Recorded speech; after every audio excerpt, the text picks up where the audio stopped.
Hello, and welcome to season 2 of Sunday Sweet Chats. My name is Charles K. Carter, and I'm a queer poet who currently lives in Oregon. My latest chapbook, Artificial Sweetness, is coming out very, very soon from Finishing Line Press. But that's enough about me. We have a sweet guest today to talk about some sweet, sweet poetry. Hello, Nat. Welcome. Can you introduce yourself to our audience? Yeah, hi. My name is Nat Raum. I use they, them pronouns. I am a queer disabled artist and writer based in Baltimore, Maryland. So I have a bachelor's degree in photography and book arts. I'm a current MFA candidate in creative writing and publishing arts. And as a creative, I'm kind of just all about using my practice as a means to heal from past trauma. And it's like I kind of became very really, for lack of a better word, obsessed with the book form when I was an undergrad. And I've sort of used that since then to be this way of creating a self-contained narrative. And so I'm really interested in like hybrid projects, as well as using creative processes for personal exploration. And then off the page, I am an avid gamer and I collect books, which I mean, who doesn't? But like, I really collect books. Like, I live in a studio apartment and I have so many books. And I also have recently gotten back into collecting crystals. Very fun. Thank you for being here. Before we get too much into the poetry and the fun literary stuff, since it's Sunday Sweet Chats, we have to know, what is a favorite sweet treat of yours? Yeah, I love this question because I really have such a sweet tooth. Um, but I love a peanut butter cup. So I kind of have like an extra reason now why I love a peanut butter cup, but I really just like there's something about the combination of chocolate and peanut butter that's just like always worked really well for me.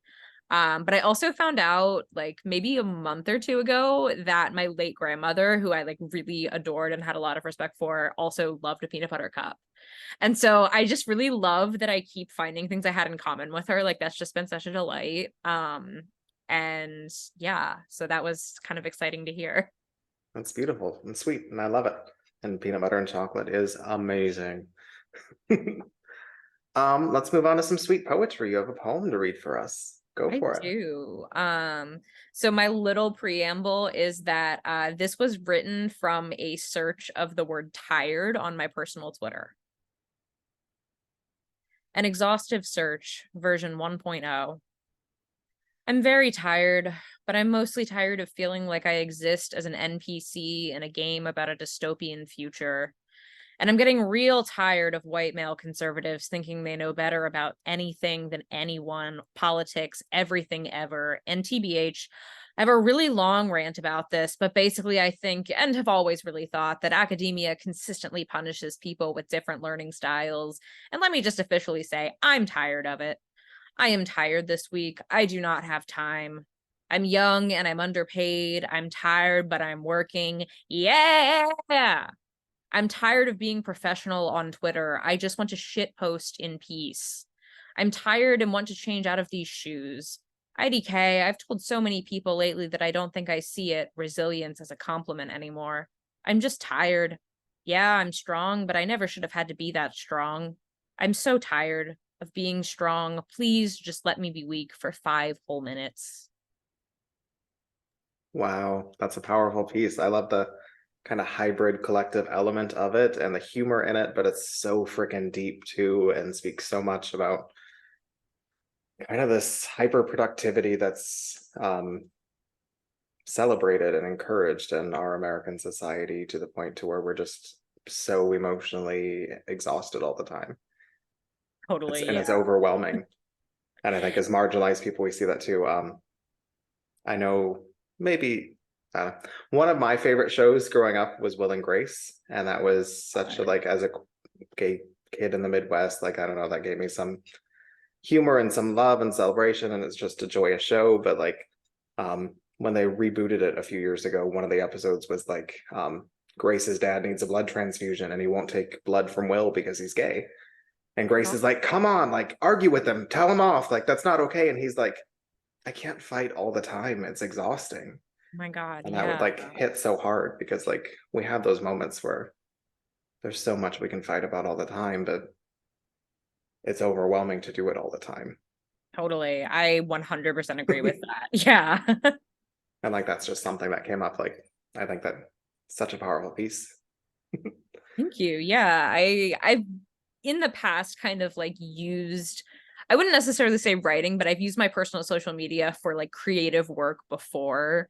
Those were weirdly fun to write. It was kind of cathartic. So this is part of a bigger project, right? That's coming soon. Yeah. Tell us I was gonna say more. that segues really well into talking about this project. So I'm really excited about the release of Random Access Memory with Bullshit Lit. It officially has a cover as of a couple of days ago. They revealed on Twitter. It's very bisexual. I'm extremely excited about that aspect of it. I was talking to my publisher and she sent me the draft and I was just like, I really like it. And then like a day later, I was like, but what if the gradient was bisexual colors? Um, and they made it happen. And I was like, oh my God, I love you so much for that. Veronica Bennett of Bullshit Lit is a absolute real one. But anyway, I feel like this book kind of brings together a lot of like parts of myself. It's sort of like I have a photographer in me, I have an archivist, a writer, a reader, a collector, um lot of sort of hats on this here head, creatively speaking. And I feel like, well, the book is visual poetry to the max. So I really like kind of brought everything together in that way. So each page has its own uniquely designed background, which I am in front of one right now. I did make that my background just for this. um the background is basically a digital collage made up of layered photos from my old hard drive, which was in use from roughly like 2011 to 2015. So just like for me, that was my Tumblr phase. So it's just a very volatile era of my life. And I basically take all these images, I stack them in Photoshop and then use different layer styles to change the way that they interact with each other. And it sort of turns into this like abstract collage that's behind me.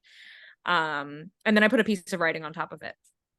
I love it. Each piece of writing has been kind of taking shape from each different sort of part of my archive. So some are those Twitter centos that I just read, which were, I mean, just like amazing to write. And then I did later kind of versions of them that I did with like the same hard drive, like Word docs on that hard drive, my email, which I'll talk about that in a little bit. Those are so funny. Those are hilarious. They're just like an ode to like the dark comedy of capitalism.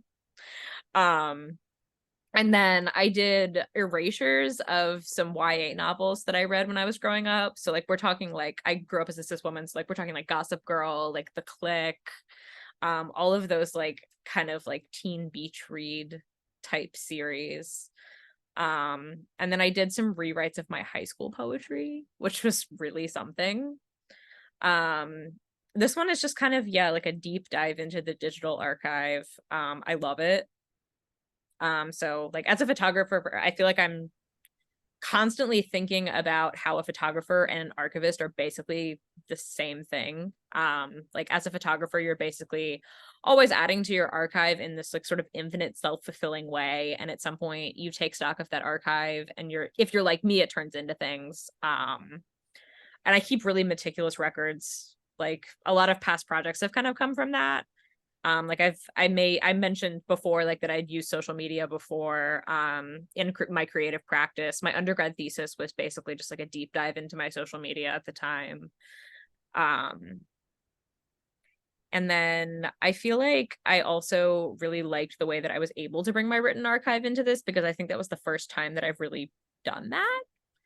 And I hadn't ever really revisited the texts that shaped me as a young writer, or the things that I wrote, which, like I said, they were so much to take in. I was so emo. Like Same. just like the most, like I was like, oh my God, I okay? Um, but rewriting them was really interesting. I basically just asked myself like how I would approach the same idea in my current practice and kind of rolled with that. A lot of it was condensing, like I would just repeat myself over and over again. But just sort of like sharpening, reworking all that kind of stuff.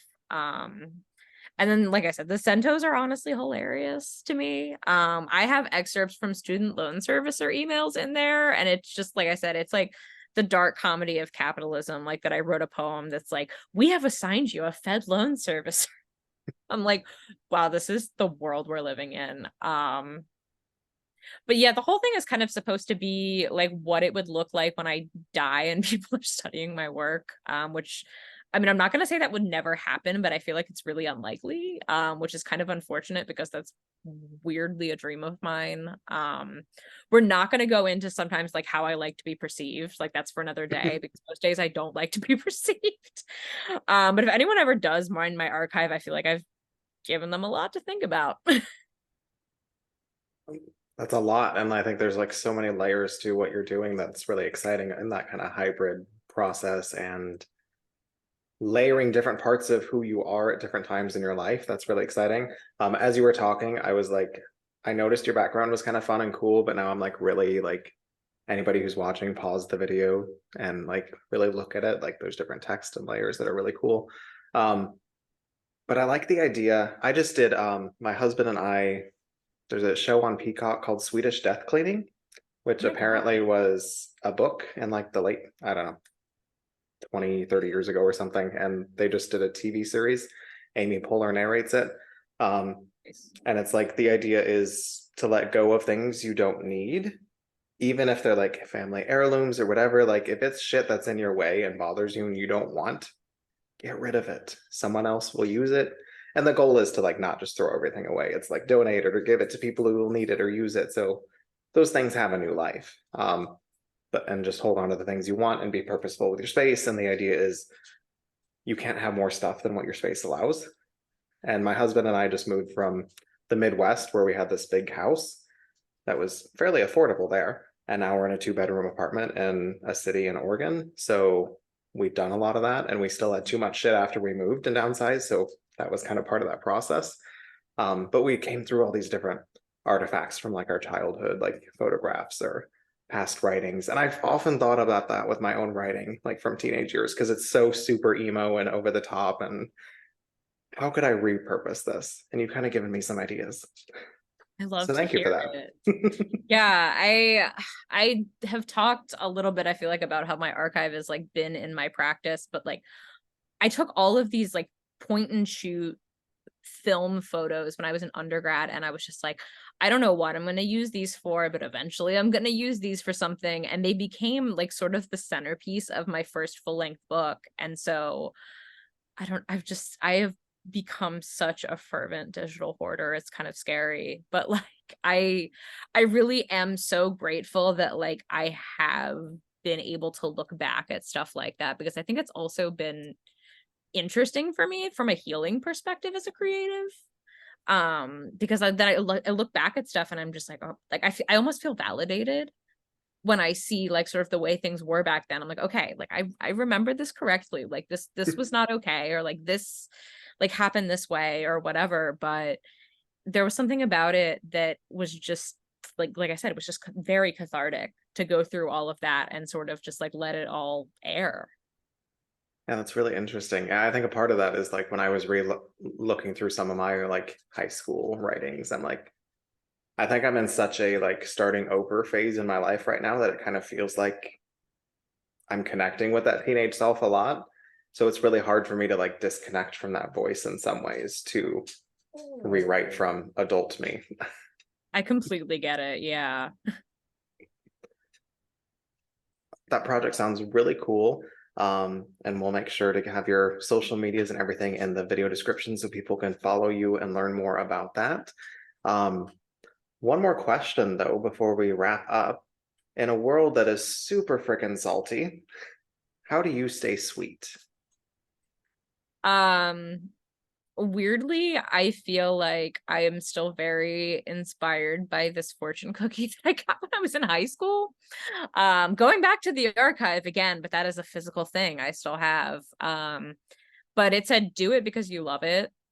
And like, I mean, I'm a relationship trauma survivor. That's almost a double-edged sword. But in this phase of recovery, I think it's just like so worth reminding myself to love what I do. I feel like life is way too short not to love what you do. And that's not to say that you necessarily like have to love what you do all the time. Like you have like I said, capitalism, we do what we have to do to get by. But I just feel like if you don't make time for pleasure, life is just so fucking hard. that kind of connects to I've been doing a lot on my own mental health journey recently, in the past couple of years, and there's a podcast I listen to called Unlocking Us by Brene Brown, and she just kind of gives like these little, in the conversation she has with people who are like experts on neuroscience and all this different stuff. One of them is, we don't recharge from just rest. We recharge from play. That's what recharges our batteries. So we have to take time to do those things that fulfill us. So I think your fortune cookie is onto something. I love that. The motto of my MFA program is well, it's actually plork, but it's play and work. So I feel like that's very on brand for me. Thank you so much for being here today, Nat. It's been a sweet treat to have you, and we will all, I challenge everyone listening to play more, recharge your batteries by play. It's been a sweet treat to have you. Thanks for tuning in, and we'll see you next Sunday for another episode of Sunday Sweet Chats. Bye, everyone. But yeah.